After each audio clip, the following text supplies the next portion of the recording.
জয় বিষ্ণুপ্রিয় গৌরাঙ্গ চ্যানেলটি সাবস্ক্রাইব করুন এবং বেল আইকনের ক্লিক করুন।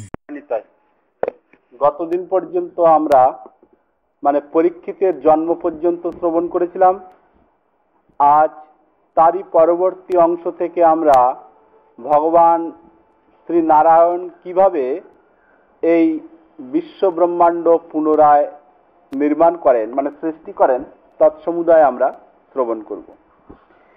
পরীক্ষিত মহারাজ, তিনি তার নামকরণ হয়েছিল এবং তিনি যে রাজা রন্তিদেবের মতন পরাক্রমে, ধৈর্যে রাজা রন্তিদেবের মতো এবং পরাক্রমে দ্বিতীয় পাণ্ডুর ন্যায় ছিলেন। তিনিও ধীরে ধীরে যুবাবস্থায় পদার্পণ করলেন। এবারে ভগবান শ্রীকৃষ্ণ তো পাণ্ডবদের সমস্ত কিছু গুছিয়ে দেওয়ার পরে তিনি স্বধামে দ্বারকা ধামে চলে গিয়েছিলেন নিজের আত্মীয়দের নিকটে। সঙ্গে এই অর্জুনও গিয়েছিলেন। এই সময়ে একদিন বিদুর কাকা আসলেন। মহামতি বিদুরকে দর্শন করে পাণ্ডবগণের আনন্দের আর শেষ রইল না। ভীষণভাবে আনন্দ পেলেন। বিদুর কাকাকে পূজন করলেন যুধিষ্ঠির মহারাজ। দণ্ডবাদ প্রণাম আদি যে সমস্ত লৌকিক ব্যবহার তৎসমুদায় সুসম্পন্ন করলেন। আরো কাছে চলে আসুন। আপনি সুসম্পন্ন করলেন। আনন্দের আর সীমা নেই। তারা সুন্দর সুন্দর ঠাকুরকে ভোগ লাগিয়ে বিদুর কাকাকে প্রসাদ আদিও পাওয়ালেন। অনেকদিন পরে এসেছিলেন। তীর্থযাত্রা করতে করতে বিদুর কাকা এসে উপস্থিত হয়েছিলেন।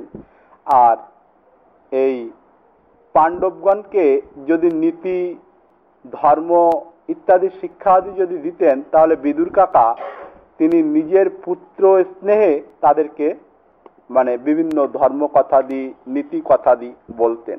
তাদেরকে ভীষণ ভালোবাসতেন। বিদুর কাকা এবারে কি করলেন, একদিন এই অন্ধ ধৃতরাষ্ট্রের নিকটে গেলেন। গিয়ে বলছেন, হে জ্যেষ্ঠ তাত, হে জ্যেষ্ঠ ভ্রাত, হে রাজন, আমার মাথায় তো এটা ঢোকে না যে আপনি এখনো কি জন্য, কোন কারণে এখানে পড়ে আছেন। আপনি এত নির্লজ্জ। আপনার মধ্যে ঈশ্বর লজ্জা বলে কিছু দিয়েছে বলে আমার মনে হয় না।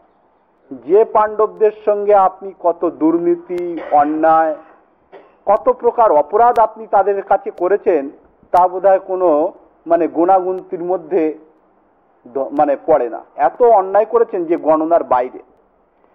তা আপনার লজ্জা হয় না? যাদের সঙ্গে আপনি কত প্রকার কপট ছলনা করেছেন আপনার ওই দুষ্ট দুর্যোধন আদির সঙ্গে মিশে, আপনি এখনো এখানে কি জন্য পড়ে আছেন? আপনি যে এখনো এখানে পড়ে আছেন কেন, কি জন্য? সেই ভীমসেন প্রদত্ত, ভীমসেন নিজে নিয়ে এসে আপনাকে প্রসাদের থালিটা দিয়ে যায়। তা আপনার লজ্জা হওয়া উচিত যে ভীমসেন আপনার শতপুত্রকে নিজে হাতে আষ্টে পৃষ্ঠে মেরে ফেলেছে। আপনি তার হাতে এখনো খাচ্ছেন। যেমন কোনো কুকুরকে পিণ্ডভাগ দেওয়া হয়, সে কুকুরে কি করে, পিণ্ড খায়। তা আপনার তো ঠিক তদনুরূপ অবস্থা। আপনার সত্যই লজ্জা বলে ভগবান কিছু দেয়নি। চোখে আপনার লজ্জা দেয়নি। বলছেন, হে বিদুর, তুমি যা বলছো ঠিকই বলছো, তুমি যা আগে বলেছিলে তাও ঠিকই বলেছিলে, আমি বাস্তবিকই তা মানিনি। তা তুমি বলো আমি এখন কি করব? বলছেন, আরে এই স্থান ছেড়ে, এই হস্তিনাপুর আদি ছেড়ে এখন আপনি অরণ্যবাসী হয়ে যান, বানপ্রস্থে চলে যান। কে নিয়ে যাবে? আমি অন্ধ। বলছে, কেন? আমি নিয়ে যাব। এবারে ধৃতরাষ্ট্রকে এবং দেবী গান্ধারীকে সকলের গোপনে কি করলেন, তাকে সঙ্গে করে দুজনকে নিয়ে তিনি চলে গেলেন উত্তর দিকে, হিমালয়ের দিকে, যেখানে গঙ্গার 7টি ধারা বিভক্ত হয়েছে। সেই সপ্ত ধারায় নিয়ে গেলেন। সেখানে গিয়ে বললেন, এখানে অনশন করুন, না খেয়েই মারা যান। আপনি এখানে অনশন ব্রত করুন। অনশন ব্রত করলেই আপনার অল্প কয়েকদিনের মধ্যেই মৃত্যু এসে উপস্থিত হবে। এটাই আপনার জন্য ঠিক, এটাই আপনার জন্য একমাত্র সঠিক রাস্তা বলে আমি মনে করি। চলে গেলেন সপ্তধারায়।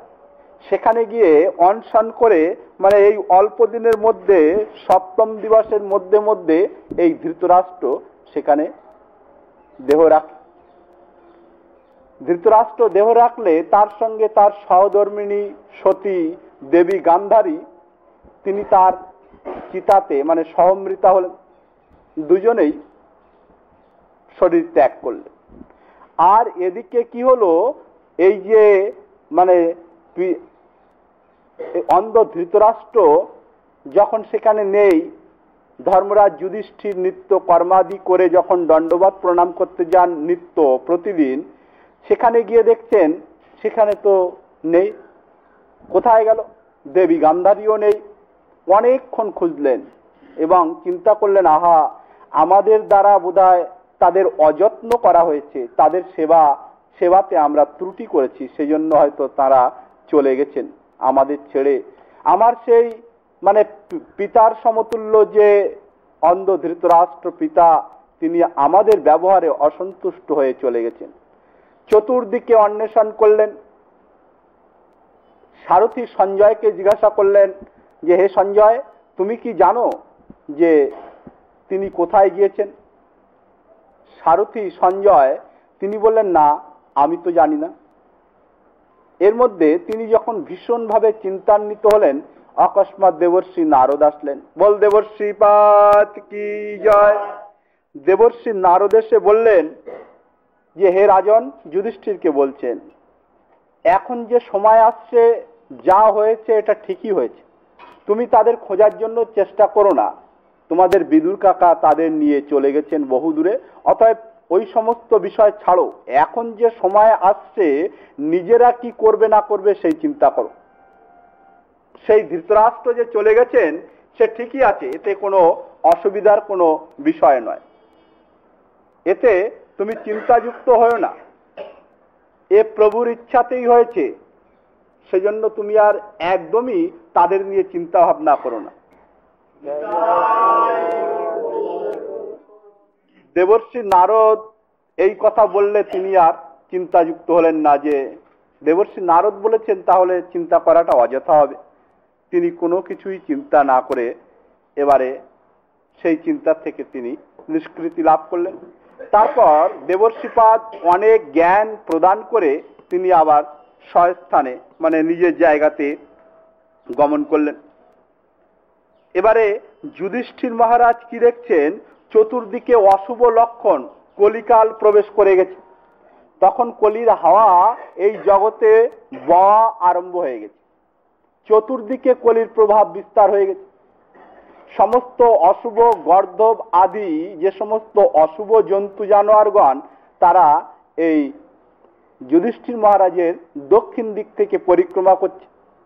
যে সমস্ত শুভ যেমন গাভী আদি, তারা যুধিষ্ঠির মহারাজের বাম দিক থেকে পরিভ্রমণ করছে। তারপরে যখন মন্দিরে দেবালয়ে যাচ্ছেন, দেখছেন সমস্ত দেব প্রতিমা তারা অশ্রু বিসর্জন করছে, তাদের চক্ষু থেকে জল বেরোচ্ছে, পরিষ্কার দেখা যাচ্ছে। চতুর্দিকে অশুভ সমস্ত পক্ষীগণ, কাক, শৃগাল, কাক, তারপরে শকুন ইত্যাদি ইত্যাদি যেগুলো অশুভ পক্ষী বলা হয়েছে, তারা ভীষণভাবে মানে ডাকছে। আর যে সমস্ত জীবজন্তুগণ ছিল তারা রোদন করছে, কুকুরগুলো মানে তারা কাঁদছে, এই সমস্ত অশুভ লক্ষণ দেখা যাচ্ছে। যুধিষ্ঠির মহারাজ চিন্তা করছেন, কি এমন কেন হচ্ছে, এ তো কালের সাংঘাতিক প্রভাব। আর চতুর্দিকে অমঙ্গল, জায়গায় জায়গায় বনে বনে আগুন লেগে যাচ্ছে, সমস্ত চোর দস্যুগণ তারা যেন আনন্দে একেবারে উৎফুল্লিত হয়ে উঠছে, এমন লক্ষণ দেখা যাচ্ছে। এই সমস্ত অলক্ষণ কুলক্ষণ দর্শন করে তিনি ভীমসেনকে ডাকলেন। ভীমসেনকে বলছেন, হে ভাই ভীমসেন, আমি দেখছি এই সমস্ত অলক্ষণ কুলক্ষণ তুমি কি দেখতে পাচ্ছ?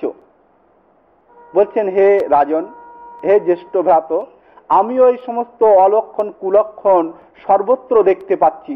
সমস্ত মানুষের মধ্যে যেন কাম, ক্রোধ, লোভ, হিংসা, মোহাদি বর্ধিত হয়ে গেছে।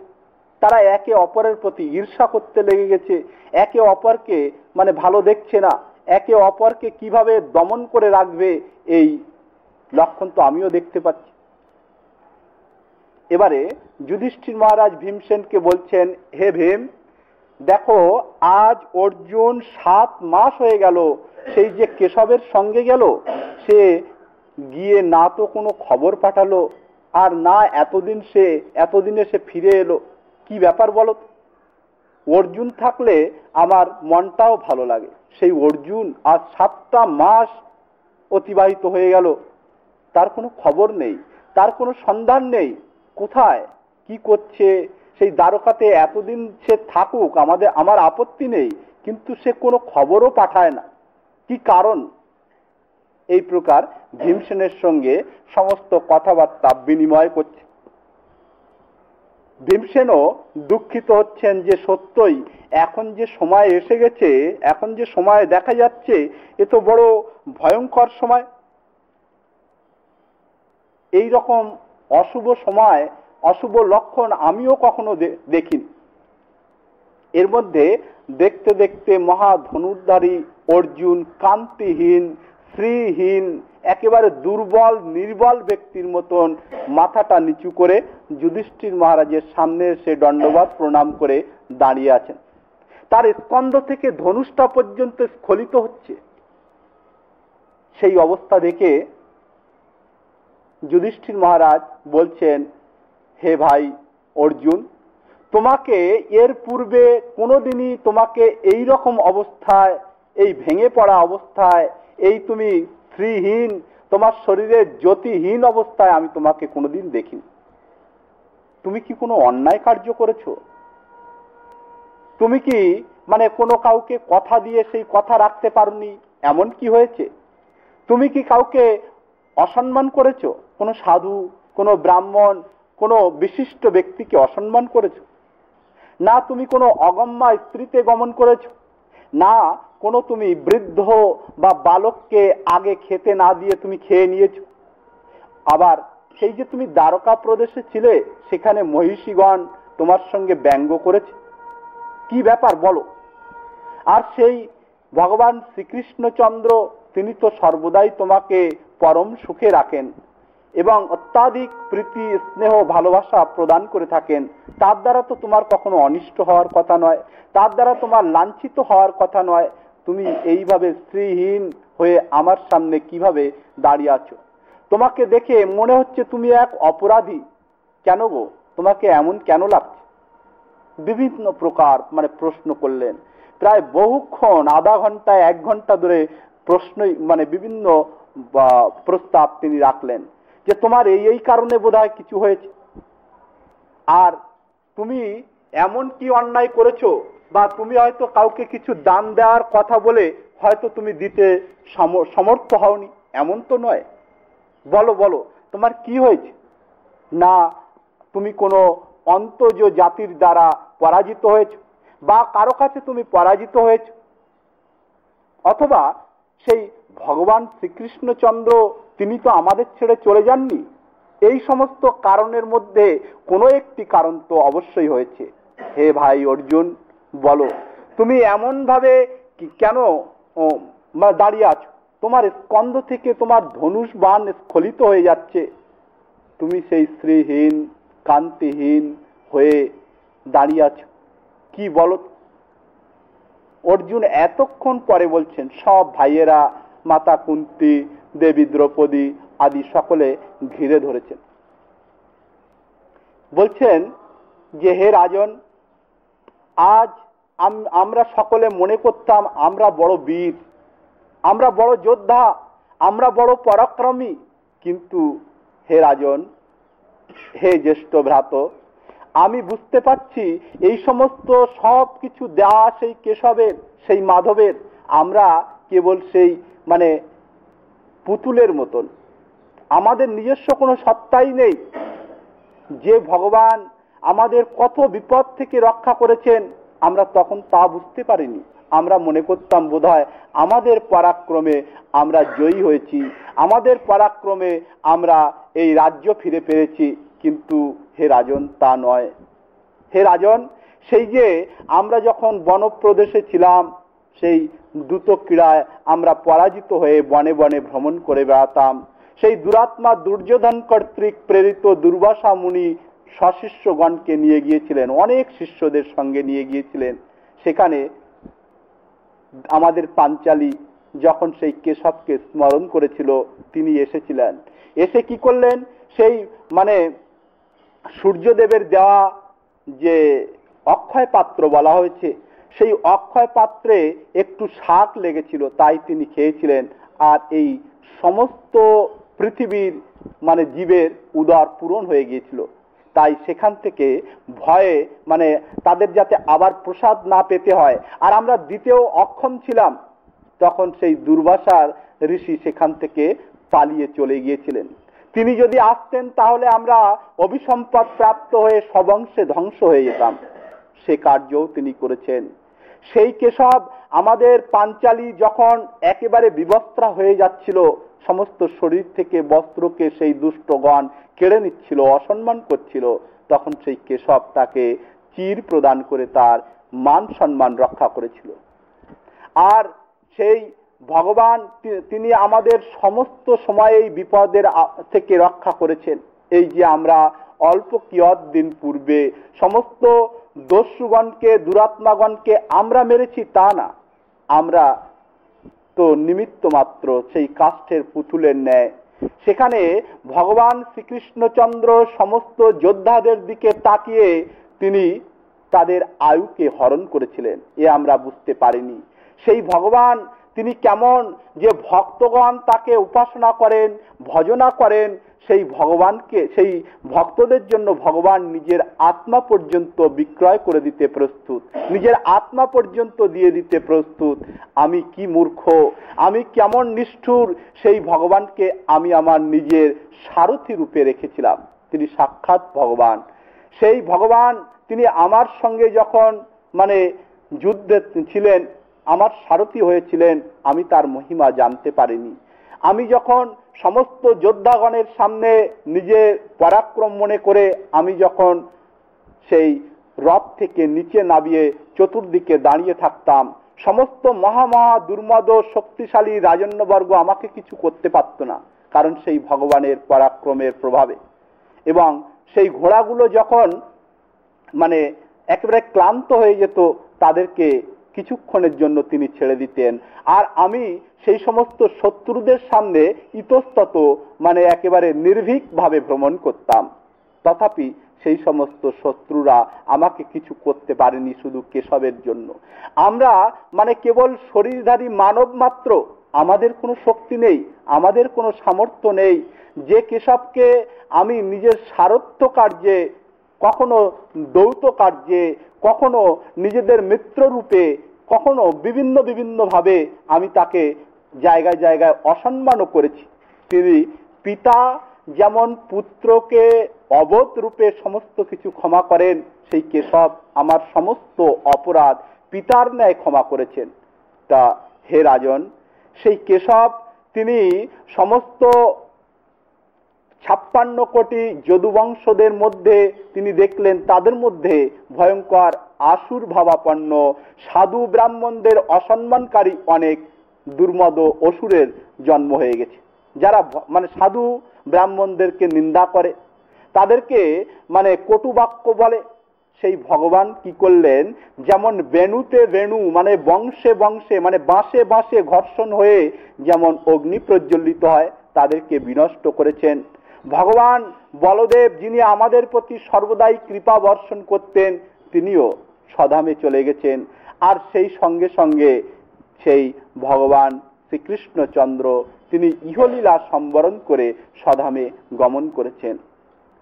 আর তিনি রোদন করতে করতে ভেঙে পড়লেন। অর্জুন যখন রোদন করতে করতে ভেঙে পড়লেন, সেই সময় এক বড় আশ্চর্য ঘটনা দেখা গেল। তিনি আরো কি বলছেন, হে রাজন, আমি এখন নিজের আমার কোনো শক্তিই নেই, আমি কিছু মহিষীগণকে নিয়ে আসছিলাম। পথে সমস্ত গোপ নিম্নজ জাতির ব্যক্তিরা তাদের সঙ্গে অসভ্য ব্যবহার করে, আমি তাদের কাছে পর্যন্ত পরাজিত হয়েছি। আমি বাস্তবিক সেই কেশব থাকতে কেশবের মহিমা বুঝতে পারিনি। সেই কেশব আমাদের সকলকে বঞ্চনা করে সকলকে ফাঁকি দিয়ে তিনি সধামে চলে গেছেন। আমরা তো কাষ্ঠের পুতুল মাত্র, আমাদের নিজস্ব কোনো সত্তাই নেই। এই সমস্ত কথা বলতে বলতে তিনি ভেঙে পড়েছেন। টিকাকারগণ বলছেন যে অর্জুন একেবারেই নিঃস্ব, একেবারেই শক্তিহীন, একেবারে সাধারণ মানুষের থেকেও আরো সাধারণ হয়ে গিয়েছিলেন। কিন্তু এই যে গোবিন্দ কথা, সেই যে ভগবান তাদের কিভাবে রক্ষা করেছিলেন, এই কথা চিন্তন করাতে তার শরীরের মধ্যে কিছুটা শক্তি সঞ্চার হলো। তাহলে ভগবানের কথার মধ্যে কেমন শক্তি আছে যে অর্জুন একেবারে মৃতের ন্যায় দাঁড়িয়েছিলেন, কিন্তু এই কথাগুলো যখন স্মরণ করলেন সে খানিকটা শান্তি লাভ করলেন। মনের মধ্যে যে বড় সাংঘাতিক দুঃখ গ্লানি উৎপন্ন হয়েছিল, তা কেশবের কথা বলতে বলতে আবার তার খানিকটা মানসিক শান্তি ফিরে আসলো, শক্তি ফিরে আসলো। এই কথা যখন মাতা কুন্তী যখন এই কথা শ্রবণ করলেন, কেশব আর নেই, কেশব ইহলীলা সম্বরণ করে স্বধামে গমন করেছেন, তখন তিনি কি করলেন, একান্তা ভক্তা সেই পিসিমা কুন্তী দেবী তিনি তৎক্ষণাৎ নিচে বসে পড়লেন। বসে কি করলেন, সঙ্গে সঙ্গে তিনি ভক্তিযোগ অবলম্বন করে সেই শ্রী গোবিন্দের শ্রীকৃষ্ণের চরণে মনকে সংযুক্ত করে সেখানেই দেহত্যাগ করলেন। এমন ভক্ত বিরল। বল কুন্তী মাইয়া কি জয়। এবারে কুন্তী মাইয়া এইভাবে দেহত্যাগ করলেন। সঙ্গে সঙ্গে দেখলেন চতুর্দিকে অমঙ্গল আর অমঙ্গল। তিনি পরীক্ষিত তখন যুবাবস্থা, তাকে সম্রাট করে দিলেন, রাজ মুকুট পরিয়ে দিলেন, রাজ সিংহাসনে অভিষিক্ত করে দিলেন। আর সেই প্রদ্যুম্ন বজ্রনাথকে করলেন কি, এই মথুরা প্রদেশের রাজা করে দিলেন কৃষ্ণের আজ্ঞানুক্রমে।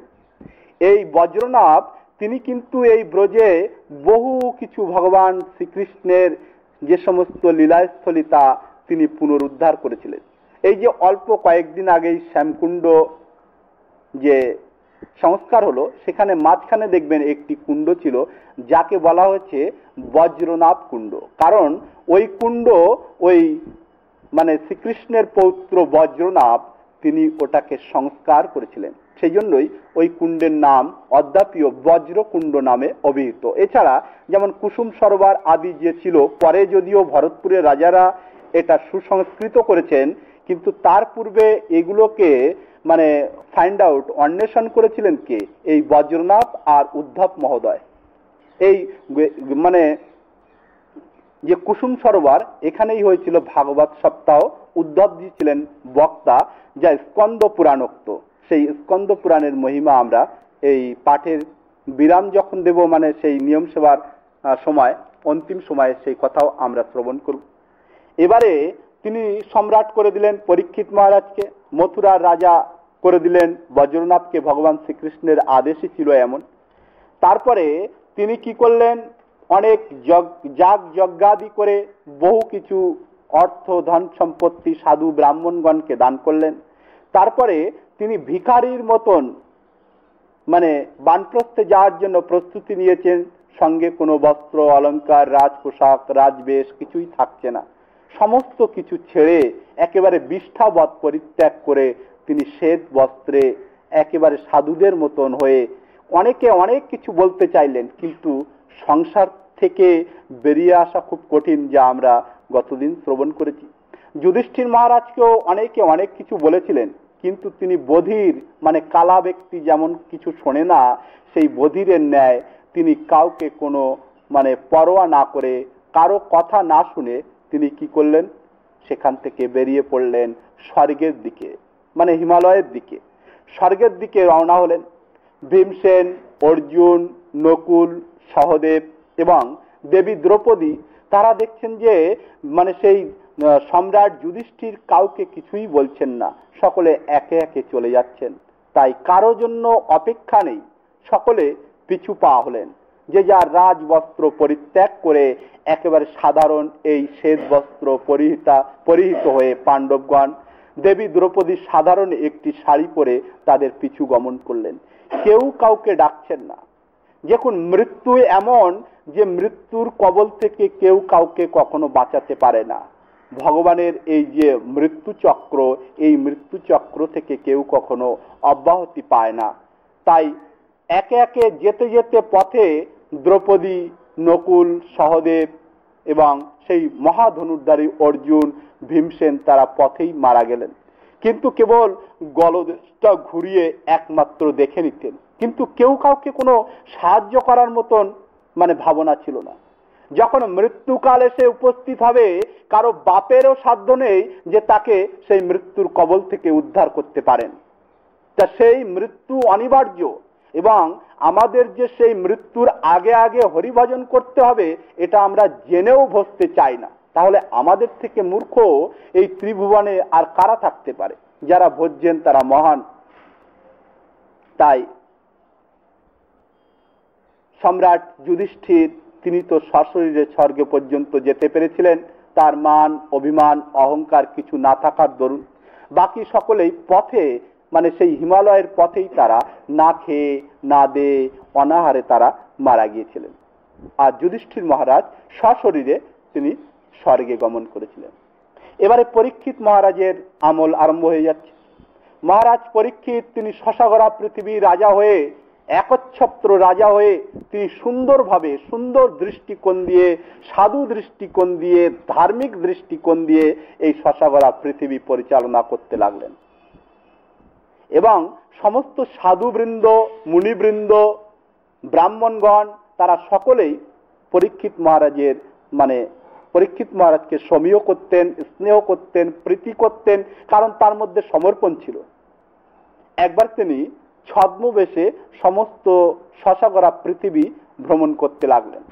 কেন ছদ্মবেশে? কেন যে এই পৃথিবীতে আমার শাসন কোথায় কোথায় উল্লঙ্ঘন হচ্ছে, কোথায় কোথায় মানছে, কোন কোন রাজন্যবর্গ আমার নীতি, আমার নির্দেশ পালন করছে না, এই সমস্ত অবগত হওয়ার জন্য কিছু গুপ্ত দূতকে সঙ্গে করে নিয়ে তিনি সমস্ত পৃথিবী পর্যটনরত হলেন।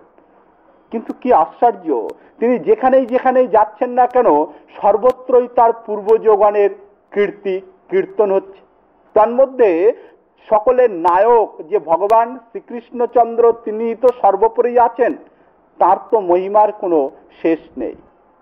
আর পাণ্ডবগণের মহিমাও তার সঙ্গে প্রাতে মানে সকালে এবং সন্ধ্যা বিকালে তাদের সমস্ত পৃথিবীতে তাদের যশোর রাশির কথা, তাদের গুণের কথা, সাধুদের সঙ্গে সেই পাণ্ডবগণ কেমন ভাবে ব্যবহার করতেন, সেই সাধুদের যে তারা ভগবানের মানে প্রতিবিম্ব এমন মনে করে তাদেরকে যে সমস্ত সেবা পূজন আদি করতেন তা বর্ণনা করছেন। তাদের পরাক্রমের কথা, তাদের বৈভবের কথা, তাদের উদারতার কথা এই পৃথিবীতে সর্বদিকে কীর্তন হতো। পরীক্ষিত মহারাজ গোপনে প্রাতকালে, সেই ভোরবেলা, আবার সেই সন্ধ্যাকালে, রাত্রে দেখছেন যত্রতত্র সেই শ্রীকৃষ্ণের সঙ্গে সেই তার পূর্বজগণের মানে মহিমা কীর্তন হয়। তিনি গদগদ হয়ে উঠতেন, আহা আমার পূর্বজগণ তারা এত ভালো ছিলেন, তারা এত ধার্মিক ছিলেন, তারা এত উদার ছিলেন, তারা এমন ভাবে সাধু সেবা করতেন, আমি তো কিছুই করতে পারলাম না। সবকিছু করার পরেও তিনি এইভাবে পূর্বজগণের কীর্তি মানে শ্রবণ করে নিজে গদগদ হতেন। আর চিন্তা করছেন, আহা সেই ভগবান শ্রীকৃষ্ণচন্দ্র আমার মাতা দেবী উত্তরার গর্ভ মধ্যে আমাকে রক্ষা করেছিলেন, আমিও কম ভাগ্যবান নই, কিন্তু সেই ভগবানের কথা আমি পূর্ণরূপে জানতে পারলাম না। সেই ভগবান কেমন তা আমার পূর্ণরূপে জানা প্রয়োজন, এই ইচ্ছা তার মধ্যে ছিল। এই যে হরিকথা শ্রবণের ইচ্ছা না থাকলে তো আর শোনা যায় না, কিন্তু পরীক্ষিত মহারাজের স্বাভাবিক রূপেই তার হৃদয়টা মানে আকৃষ্ট হতো যে সেই ভগবান কেমন, কেমন তার গুণ, কেমন তিনি দয়ালু, কেমন কৃপালু, আমি কবে যে শুনবো, কবে যে জানবো, এটা তার ভীষণভাবে আকাঙ্ক্ষা ছিল, ভীষণভাবে লালায়িত হয়ে থাকতেন। এইভাবে তিনি সমগ্র পৃথিবী পর্যটনরত ছিলেন। অকস্মাৎ গুপ্ত দূত এসে বলছেন, মহারাজ মহারাজ, আপনার রাজ্যে না কলি প্রবেশ করেছে। সে দেখলাম এক গাভী আর এক বৃষকে ভীষণভাবে প্রহার করতে করতে তাদের তিনটি চরণ ভেঙে দিয়েছে, মানে 3টে পা ভেঙে দিয়েছে। একটি পায়ে সেই বৃষ আর সেই গাভী দাঁড়িয়ে আছে, আর তারা রোদন করছে, ভীষণভাবে ডাকছে, তারা আর্তনাদ করছে, তারা বলছে আমাদের রক্ষা করো। আহা, সেই মাধব, সেই পাণ্ডবগণ তারা চলে গিয়েছেন, তাই আমাকে রক্ষা করার মতো কেউ নেই। তারা বিলাপ করছে, রোদন করছে। মহারাজ, আমরা দেখলাম সেই দস্যু, সেই কলি, সে রাজবেশ ধারণ করে তাদের প্রহার করছে। বলছেন, আচ্ছা, এত বড় সাহস, এত ক্ষমতা, আমি যাচ্ছি। তিনি মানে অতি দ্রুতগামী রথে আরূঢ় হয়ে একেবারে তীর ধনুষ মানে একেবারে তৈরি অবস্থায় গিয়ে সেখানে পৌঁছালেন। বলছেন, হে দুষ্ট, তোর পরিচয় দে, কে তুই? তোকে আমি এই মুহূর্তে শেষ করে ফেলবো।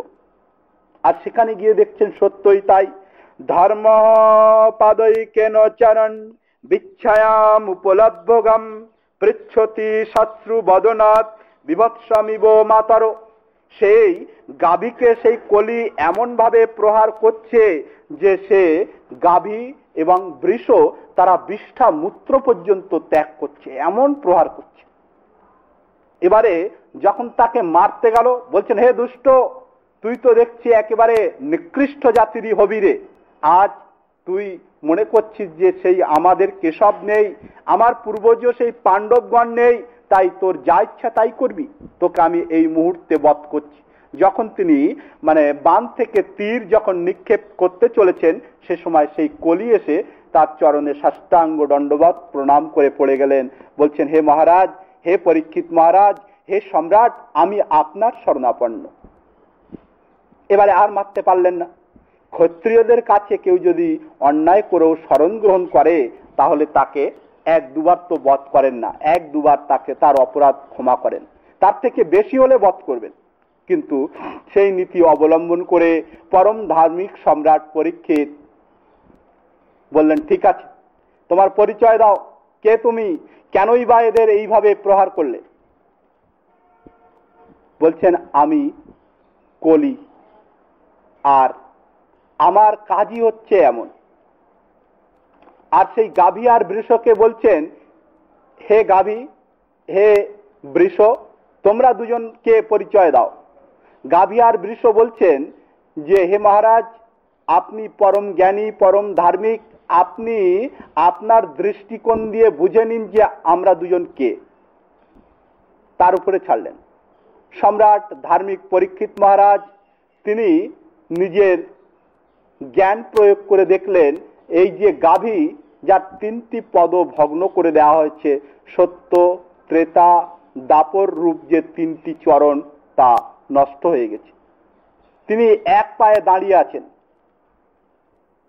তা তাকে বললেন যে আপনি হচ্ছেন, গাভীকে বলছেন, আপনি হচ্ছেন পৃথিবী মাতা। বলছেন, হ্যাঁ, আপনি আমাকে ঠিকই চিনতে পেরেছেন। আর ওই বৃষ মানে ওই ষণ্ডরূপে যে ষাঁড়টি ছিল, তাকে দেখে, তার লক্ষণ সমূহ দেখে বলছেন, হে বৃষ, আপনি হচ্ছেন সাক্ষাৎ ধর্মরাজ। বলছেন, হ্যাঁ পরীক্ষিত মহারাজ, আপনি ঠিকই বলেছেন। এবারে বললেন যে আপনাদের ভয় নেই, আপনারা এমন মনে করবেন না যে আজ আমাদের পূর্বজগণ তারা স্বর্গে চলে গেছেন বলে আপনাদের সঙ্গে অন্যায় হবে, অত্যাচার হবে, তা আমি কখনোই হতে দেব না। বলছেন, আপনারা আমার থেকে অভয় প্রাপ্ত হন, আপনাদের আর আমি কিছু হতে দেব না। এবারে কলিকে বলছেন, ওরে দুষ্ট, এবারে তুমি বলো, তুমি আমি তোমাকে বধ করব না, ক্ষাত্র ধর্ম অবলম্বনে আমি তোমাকে ক্ষমা করেছি। এখন তুমি এক কাজ করো, আমার দেশের বাইরে চলে যাও। কলি মহারাজ হাত জোড় করে পরীক্ষিত মহারাজকে বলছেন যে, হে মহারাজ, আমি আপনার দেশের বাইরে কি করে যাব? আপনি বলুন তো, আপনার দেশের মানে বাইরের স্থানটা কোথায়? আপনি তো মানে একচ্ছত্রপতি, মানে আপনি শশাগোরা পৃথিবীর রাজা, তা আমি পৃথিবীর বাইরে কি করে যাব? পৃথিবীর বাইরে তো যাওয়া যায় না। কাউকে যদি বলা হয় যে তুমি পৃথিবীর বাইরে যাও, তাহলে সে তো যেতে পারবে না। একটি লোক অতিক্রম করে সে কি করে যাবে? যাদের সাধনা আছে তারা চলে যায়, কিন্তু স্বাভাবিকভাবে যাওয়া সম্ভব নয়। তা শশাগোরা পৃথিবী হচ্ছে আপনার অধীনে, তা আমি পৃথিবীর বাইরে কি করে যাব? হে মহারাজ, আমি আপনার শরণার্থী, আপনার শরণ গ্রহণ করেছি, আপনি কৃপা করে আমাকে স্থান প্রদান করুন, আমি সেই স্থানে থাকব। বলছেন না, তা হবে না। চরণ ধারণ করে বলছেন, না মহারাজ, আমাকে মানে অল্প স্বল্প জায়গা দিন, আমি সেখানে থাকব। বলছেন ঠিক আছে, তুমি যখন তাই চাইছো, তার আগে বলো তোমার মধ্যে দোষ আর গুণ কি কি আছে? বলছেন মহারাজ, আমার মধ্যে দোষই দোষ, গুণ একটি আছে আর সব দোষ। বলছেন গুণটা কি আগে বলো। তোমার দোষ সবচেয়ে তো আমিও বুঝতে পারছি, তা না হলে তুমি আমার শাসনকালে তুমি বৃষ আর গাভীকে প্রহার করো, ও তো আমি বুঝেই গেছি তোমার মধ্যে দোষ ভরা। গুণটা কি আছে তাই বল। বলছেন মহারাজ, আমি কলিযুগ, তা এই কলিযুগে কলৌ কেশব কীর্তনাথ, কেউ যদি এই কলিযুগে কেশবের মানে কৃষ্ণের কীর্তন করে, কৃষ্ণের কথা শ্রবণ করে, সেই ভগবানের লীলারাশির কথা শ্রবণ করে, তাহলে আমি তাকে স্পর্শ করতে পারি না। আর এই কলিযুগে যারা এই মহামন্ত্র সংকীর্তন করবে, তারা অনায়াসে সত্য ত্রেতা দাপরে যে কৃচ্ছ সাধনের কথা বলা হয়েছে, তার থেকেও বেশি ফল তারা লাভ করে মানে তারা ভগবত ধামে যাবে। এটাই হচ্ছে আমার মধ্যে একটা মানে বিশেষ গুণ আছে। বলছেন ঠিক আছে, এই গুণের জন্যই আমি তোমাকে 4টি স্থান প্রদান করছি। কি কি 4টি স্থান প্রদান করছেন? অভ্যর্থিত তদা তস্मै স্থানানি কলয়ে দদৌ দূতম পানম স্ত্রিয় শুনা যাত্রা ধর্মাস চতুর্বিধা। বলছেন হে কলি, তোমাকে আমি 4টি স্থান দিলাম। দূতম পানম স্ত্রিয় শুনা, দূতম যেখানে মদ্যপান করবে সেখানে তুমি থাকবে, আর যেখানে স্ত্রীয় অবৈধ স্ত্রী সংসর্গ হবে সেখানে তুমি থাকবে, আর শুনা মানে যেখানে ওই পশু হিংসা করা হবে সেখানে তুমি থাকবে, আর যেখানে দ্রুত ক্রীড়া হবে, জুয়া খেলা হবে, সেখানে তুমি থাকবে। দূতম মানে জুয়া খেলা, পানম মানে মদ্যপান, স্ত্রীও মানে অবৈধ স্ত্রী সংসর্গ যেখানে হয়, আর শুনা মানে পশু হিংসা। এই 4টি স্থান আমি তোমাকে দিলাম। বলছেন বাহ মহারাজ, আপনি তো আমাকে এই স্থানগুলো দিলেন, এগুলো তো একেবারে কদর্য, একেবারে ঘৃণিত স্থান। বলছেন ওগুলোই তোমার স্থান। আমাদের টিকাকার শ্রীধর স্বামীপাদ বলছেন যে এই 4টি স্থান ছাড়া আর কয়েকটি স্থান পরীক্ষিত মহারাজ দিয়েছিলেন, যেখানে অভিমান, অহংকার, দর্প ইত্যাদি থাকবে, যাদের মধ্যে সে যদি সাধুও হয়, ব্রাহ্মণও হয়, উচ্চ বংশজ হয়, তথাপি তার মধ্যে কলি থাকবে। যাদের মধ্যে অহংকার, পরস্ত্রী কাতরতা, মাৎসর্য পরায়ণ, সে যত বড়ই সাধু হোক না কেন, তার মধ্যে কলির বাস থাকবে। টিকাকারগণ বলছেন মূলে তো এই 4টি কথা বললেন। এবারে কলি মহারাজ তিনি হাত জোড় করে আবার বলছেন যে মহারাজ আমাকে আরো কয়েকটি স্থান দিন। বলছেন কয়েকটি স্থান? তোমাকে আমি যে এই 4টি স্থান দিয়েছি এটাই পর্যাপ্ত বলে আমি মনে করি। বলছেন না না, আমাকে আর কয়েকটি না হয় আর একটি স্থান তো আমার অনুরোধে দিন। পুনশ্চ যাচমানায় জাতরূপ মদৎ প্রভু ততনৃতম যদম কামম রজবৈরঞ্চ পঞ্চমম। পুনশ্চ যাচমানায়, পুনঃ যখন বারবার যাচনা করছে, চাইছে, তখন সম্রাট পরীক্ষিত বললেন ঠিক আছে, স্বর্ণের মধ্যে তোমার বাস, তুমি সোনার মধ্যেও থাকবে। এবারে আমাদের একটু টিকার আশ্রয় নিতে হবে, তা না হলে সমস্যা মিটবে না। কেন মিটবে না? এখানে বলছেন স্বর্ণের মধ্যে কলির বাস। আবার একাদশ স্কন্ধে উদ্ধবকে যখন ভগবান বলছেন বৃক্ষের মধ্যে আমি অশ্বত্থ, নাগের মধ্যে আমি বাসুকী নাগ, বিভিন্ন বিভিন্ন বিস্তারিত বর্ণনা করেছেন। তন্মধ্যে বলছেন, হে উদ্ধব, স্বর্ণস্তে অহম, স্বর্ণের মধ্যে আমারই নিবাস। তাহলে এখানে কলির নিবাস আর সেখানে ভগবানের নিবাস স্বর্ণের মধ্যে, তাহলে তো তারতম্য হয়ে যায়। টিকাকার শ্রীধর স্বামী পাদাদি তার পুষ্টিকরণ করেছেন, মানে দুটো সামঞ্জস্য, দুটি কথাই ঠিক।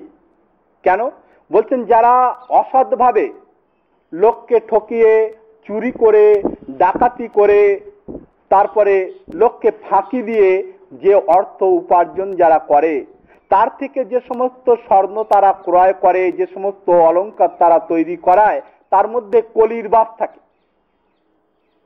আর যারা সৎভাবে অর্থ উপার্জন করে, কষ্ট করে অর্থ উপার্জন করে, স্বর্ণ ক্রয় করে, সেটা অলংকার তৈরি করিয়ে সেটা প্রভুকে প্রসাদী করে যারা ধারণ করেন, তাদের মধ্যে, সেই স্বর্ণের মধ্যে ভগবানের বাস থাকে। আমাদের তো উদাহরণ না হলে তো পরিষ্কার হয় না। এর উদাহরণ কি আছে? এর উদাহরণ হচ্ছে যে পরীক্ষিত মহারাজ বললেন স্বর্ণের মধ্যে তোমার বাস, তখনও তার মাথায় স্বর্ণ মুকুট রয়েছে, রাজবেশ পরা রয়েছে, তখন তো তাকে কলি ধরেনি। একদা কোনো এক সময় কি হলো, তিনি যখন মৃগয়া করতে গিয়েছিলেন তখন কলি তার স্বর্ণ মুকুটে ভর করেছিল। তাহলে প্রথমে কেন না করে পরে হলো? বলছেন এর একটি ঘটনা আছে। ভীমসেন যখন সেই দুষ্ট জরাসন্ধকে বধ করলেন, বধ করে প্রভু কি করলেন, রাজন্যবর্গকে মুক্তি প্রদান করেছিলেন, আপনারা সকলেই অবগত আছেন। এবারে মুক্তি প্রদান করার পরে ভীমসেন কি করলেন, তার রাজকোষ পরিদর্শন করতে গিয়েছিলেন ভগবানকে সঙ্গে নিয়ে। আর ভগবান সেখান থেকে কিছুই নেওয়ার আদেশ দেননি ভীমসেনকে। বললেন, দেখো আমরা যে জরাসন্ধকে বধ করেছি কেন, তার নিষ্ঠুরতার জন্য, কঠোরতার জন্য, দাম্ভিকতার জন্য। আর মুখ্য হেতু হচ্ছে এই যে বহু বহু রাজাদের সে বন্দী করে রেখেছিল, যা ভোলেনাথের চরণে বলি দেবে বলে, তাদেরকে মুক্তি দেওয়ার জন্য আমরা বধ করেছি। এই জরাসন্ধের জ্যেষ্ঠ এবং শ্রেষ্ঠ পুত্র ছিল সহদেব। এই সহদেবকে প্রভু নিজে হাতে তাদের মানে রাজমুকুট অভিষিক্ত করে তাকে ধারণ করিয়ে দিয়েছিলেন। তা সেই মানে কোষাগার দেখতে গিয়ে এই জরাসন্ধের একটি মুকুট ছিল অতি উন্নত, মানে মণি, মাণিক্য, হীরা আদি যত দামি হতে পারে। ভীমসেনের পছন্দ হয়ে গেল। ভীমসেন সেটাকে নিয়ে বগলের তলায় খানিকক্ষণ দাবিয়ে রাখলেন, এরকম ভাবে ধরে, আর উত্তরীয় দিয়ে ঢাকা রয়েছে। প্রভু বলছেন যে, কি হে ভীমসেন, তোমার বগলে ওটা কি? মেজদাদা বলতেন। বলছেন, মেজদাদা তোমার ওই বগলে কি আছে, কি ওটা? বলছেন, না না, কেসব কিছু না। বলছেন, আরে বলো তো কি? তা ভগবান তো খুব মানে ভগবানের সঙ্গে চালাকি করে কি আর কেউ কখনো পারে? তিনি বলছেন, এ তো জরাসন্ধের মুকুট, তুমি কেন নিচ্ছ? বলছে, আরে এত কষ্ট করে মারধর খেয়ে তাকে বধ করলাম, একটা তো প্রমাণ স্বরূপ কিছু নিয়ে যাই। প্রভু নিষেধ করার সত্ত্বেও ওই যে মুকুটটা নিয়ে আস, মুকুটটা এনে সেটা যুধিষ্ঠির মহারাজকে যখন সমর্পণ করতে গেলেন, মহারাজ যুধিষ্ঠির কি বললেন যে, ভীমসেন ওই দুরাত্মার মুকুট তুমি কেশব নিষেধ করার সত্ত্বেও নিয়ে আসলে, আমি ওই মুকুট কোনোদিনই ধারণ করব না। ঠিক আছে, তুমি যখন এনেছো ওটা আমাদের ওই সংগ্রহালয়ে রেখে দাও। এই মুকুট কদাপি এই সম্রাট যুধিষ্ঠির মহারাজ ধারণ করেন। একদা যখন পরীক্ষিত মহারাজের বয়স প্রায় 60 বছর হয়েছে, পরীক্ষিত মহারাজের যে অভিসম্পাদ প্রাপ্ত হয় তার 60 বছর বয়স টিকার মধ্যে মানে সুন্দরভাবেই বর্ণনা করেছে। তিনি একবার সংগ্রহালয়ে প্রবেশ করে দেখলেন যে এত উন্নত মুকুট, সেই মুকুট ধারণ করলেন। ওই যে অসৎভাবে উপার্জিত মুকুট, সেই দুষ্ট দুরাত্মা সেই জরাসন্ধের, সেই মুকুট ধারণ করার সঙ্গে সঙ্গে সে যখন মৃগয়া করতে গেল, ওই কলি গিয়ে তার মুকুটের মধ্যে ভর করলো। দেখুন, তাহলে টিকার মধ্যে মানে সমস্ত সমস্যাগুলো সমাধান করেছেন, যার জন্য টিকার বিশেষ প্রয়োজন। যদিও সাধুরা স্বর্ণ কি জন্য পরে না, স্বর্ণটা দামি জিনিস, স্বর্ণ পরে এখন যদি জঙ্গলে ভজন করে তাহলে ডাকাতে এসে তো দেবেই উত্তম মধ্যম দিয়ে, সেটাও নিয়ে যাবে। এই জন্য সাধুরা যে পড়তে পারবে না এমন নয়, কিন্তু এগুলো বৈরাগ্য ধর্মের বিরোধী কিনা তাই নিষেধ করা হয়েছে। ওই স্বর্ণের মধ্যে কলি আছে এ সমস্ত মানে ঠিক যথাযথ কথা নয়। মানে যদি অসৎভাবে উপার্জিত হয় তাহলে তো কলির বাস হবেই হবে, আর যদি সেটা মানে স্বাভাবিকভাবে সৎভাবে উপার্জিত হয় তাহলে তার মধ্যে কলির না প্রভুর বাস থাকে। কিন্তু সাধুরা বৈরাগ্য ধর্ম গ্রহণ করার কারণে কি হয়, সে সমস্ত দামি জিনিস যদি পরিহিত থাকে তাহলে বিপদ হতে পারে, ভজনে বিঘ্ন হতে পারে। সেই কারণে সাধুরা গ্রহণ করেন না, যে যাতে কোনো বিপদ আপদ এসে উপস্থিত না হয়। বাকি যে পড়াই যাবে না এমন কোথাও লিপিবদ্ধ করেননি। কেন? বৈরাগ্য ধর্মে সর্বদা বৈরাগী ভাবে থাকতে হয়, তাই সেগুলো গ্রহণ না করাই ভালো। এবারে সেই জরাসন্ধের উপার্জিত সেই মুকুটে কলি ভর করেছে। এবারে ওই যে মৃগয়া করতে করতে মৃগয়া সেই মৃগের পেছনে ছুটতে ছুটতে বৃদ্ধ বয়সে 60 বছর বয়সে ওই পরীক্ষিত মহারাজ ক্লান্ত হয়ে গেল। গিয়ে সম্মুখে দেখলো কি এক ঋষির আশ্রম। তার মধ্যে প্রবেশ করে গিয়ে দেখছেন এক ঋষি চোখ বন্ধ করে একেবারে ব্রহ্মে লীন হয়ে আছেন। তিনি হচ্ছেন ঋষি শমিক। শমিক ঋষিকে দেখে, মাথায় তো মুকুটটা রয়েছে, মাথায় কিন্তু তখন নিজের বুদ্ধি কাজ করছে না, ওই কলি যেমন বুদ্ধি যোগাচ্ছে সেই বুদ্ধি কাজ করছে। সে চিৎকার করে বলছে, হে ঋষে, আমাকে একটু জল দাও, আমি একটু জল পান করব, আমি খুব ক্লান্ত শ্রান্ত হয়েছি, আমি গরমে ভীষণ কষ্ট পাচ্ছি, আমাকে একটু জল দাও। ঋষির তো কোনো সারা শব্দই নেই, ঋষি তো ব্রহ্মে লীন হয়ে আছেন, তিনি তো প্রভুর চিন্তায় বিভোর, বাহ্যিক চেতনাই নেই। অনেকক্ষণ এইভাবে বারংবার জল যাঞ্চা করার পরেও যখন ঋষি না দিল, এবারে ওই কলি ভর করেছে কিনা তাই তার মাথাটা মানে স্বাভাবিকভাবে কার্য করছে না।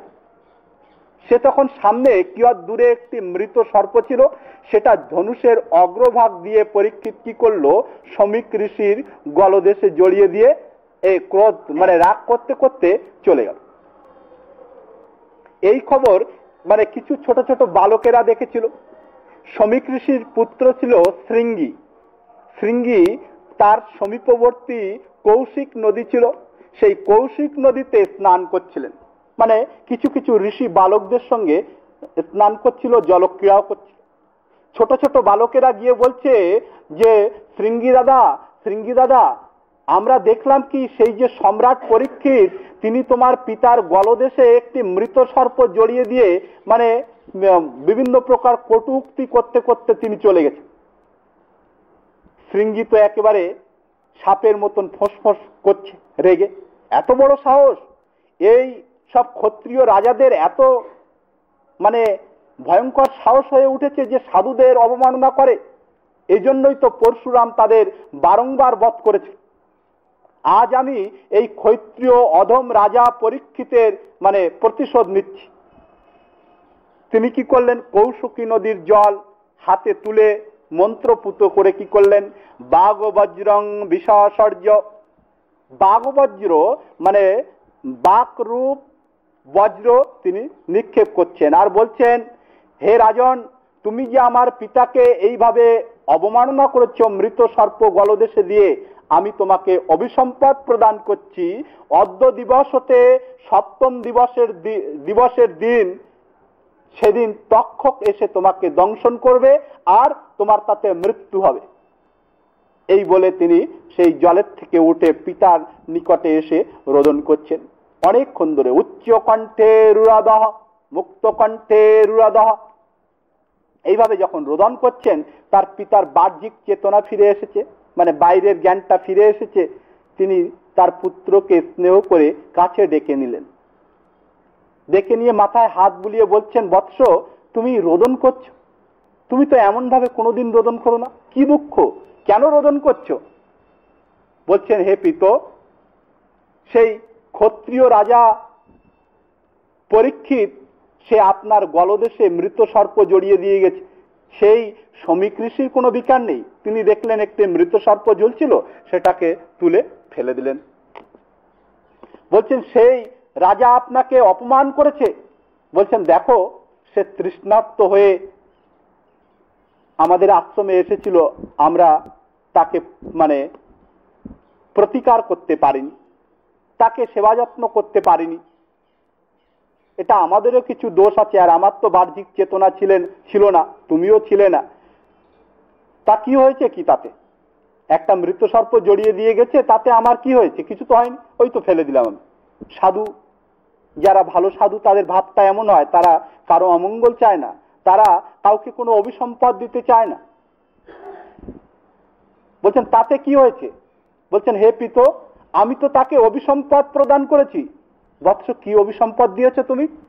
বলছে যে আমি অভিসম্পদ দিয়েছি কৌশকী নদীর জলে, জল হস্তে নিয়ে মন্ত্রপুত করে আমি এই অভিসম্পদ দিয়েছি যে অর্ধ দিবস থেকে সপ্তম দিবসের দিন সেই তক্ষক এসে তাকে দংশন করবে, তাতে তার মৃত্যু হবে। এই কথা শুনে ঋষি শমিক তার পুত্রকে খানিকটা দূরে ধাক্কা দিয়ে সরিয়ে দিলেন। বলছেন, হে বৎস, তুমি জানো না, হে পুত্র, তুমি কি অন্যায় করেছো, কি অপরাধ করেছো। এই পরীক্ষিত মহারাজের মতন ধার্মিক রাজা আর এই কলিযুগে হবে না। তাকে তুমি এইভাবে অভিসম্পদ প্রদান করলে, ছোট্ট একটু ভুলের জন্য তুমি তার মৃত্যুদণ্ড বিধান করলে, তাকে তিরস্কার করতে লাগলেন। শমিক ঋষির এক শিষ্য ছিল, তার নাম গৌরমুখ, দেখতে খুব সুন্দর, একেবারে সুদর্শন পুরুষ, একেবারে তার গায়ের রংটা ছিল গৌর বর্ণ, একেবারে খুব উজ্জ্বল রঙের। তাই সেই গৌরমুখকে ডেকে বললেন যে, হে প্রিয় গৌরমুখ, তুমি গিয়ে সম্রাট পরীক্ষিতকে গিয়ে এই অশুভ সংবাদটা দাও, আর বলো যে তার যা করণীয় সে সপ্তম দিবসের মধ্যেই করুক, সে ঋষি শাপাগ্রস্ত, অতএব তার বাঁচার আর অন্য কোনো উপায় নেই। যাও। গৌরমুখ গিয়ে পরীক্ষিত মহারাজকে দেখা করলেন। এবারে পরীক্ষিত মহারাজের কি হয়েছে, সেই স্বর্ণ মুকুট খুলে রেখে তার স্বাভাবিক বুদ্ধি এসে উপস্থিত হয়েছে। তিনি বলছেন যে, আহা, আজ আমি কি ভুল করেছি, কি সর্বনাশ করেছি, যা আমার বংশে কেউ কখনো এমন ভাবে সাধুদের অবমাননা করিনি। আমি সেই শমিক ঋষিকে এইভাবে অপমান করে এসেছি। হে প্রভু, তুমি আমার মাথায় বজ্র ফেলে দাও, যাতে এই মুহূর্তে আমি মারা যাই। প্রভু, আমি বেঁচে থাকার অধিকারী ব্যক্তি নই। হে প্রভু, আমি সেই সাধুদের কিভাবে অবমাননা করেছি, সেই ঋষি শমিক, তিনি ত্রিকালদর্শী মুনি, তাকে আমি অসম্মান করেছি। হে ভগবান, তুমি আমাকে গর্ভমধ্যে রক্ষা করেছিলে, কিন্তু আজ আমি তোমার কাছে কর জুড়ে প্রার্থনা করছি যে তুমি আমাকে আমার মাথায় বজ্র ফেলে আমাকে এই মুহূর্তে নিঃশেষ করে দাও। আমার কোনো অধিকার নেই এই পৃথিবীতে এক মুহূর্তের জন্য বেঁচে থাকার। কেমন ভাব পরীক্ষিত মহারাজের! তার নিজের বুদ্ধি কাজ করেনি, ওই অসৎ উপায়ে উপার্জিত জরাসন্ধের মুকুটের মধ্যে ভর করেছিল কলি, তাই তার এই ভাব হয়েছিল, বিপরীত ভাব ধারণ করেছিলেন।